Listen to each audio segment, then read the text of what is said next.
Hello guys, gandang gabi sa inyong lahat.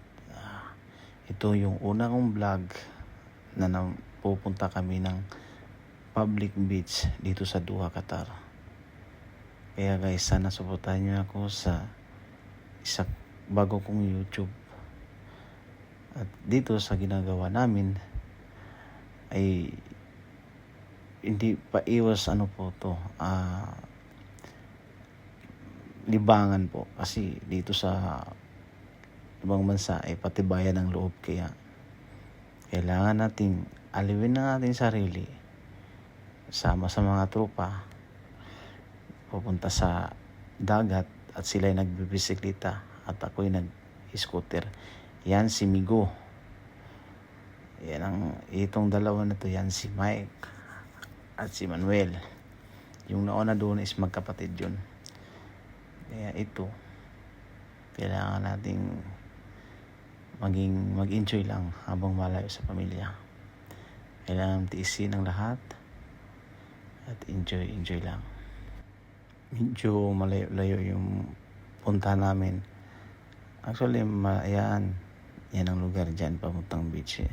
Sipin mo, maraming mga gandang gusali yung dadaanan namin para makapunta lang sa beach. Kaya see you there guys. Just keep enjoy watching my vlog.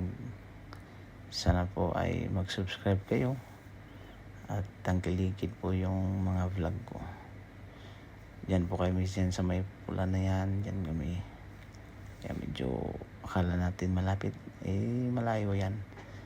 Malaki lang kasi yung building na yan. Kaya kailangan natin sabihin sila. Kung tutusin, pwede naman akong mauna, pero siyempre yun, nandito na kami. Yan ang beach, diba? Medyo maraming tao ngayon. Kahit gabi, kitang-kita tayo. Yan ang mga tropa. Yan, tropa natin dyan. Nag-i-enjoy na sila. Ako muna umakyat sa taas at babantay muna sa gamit. Baka masalis yan. Nandiyan sila. Yan. Ang ganda ng tanawin, puro gusali. Diba? Minsan to. Yan, picture kami dyan. Picture muna. Yun. Diba? Ganda ng background namin. Yan. Thank you guys.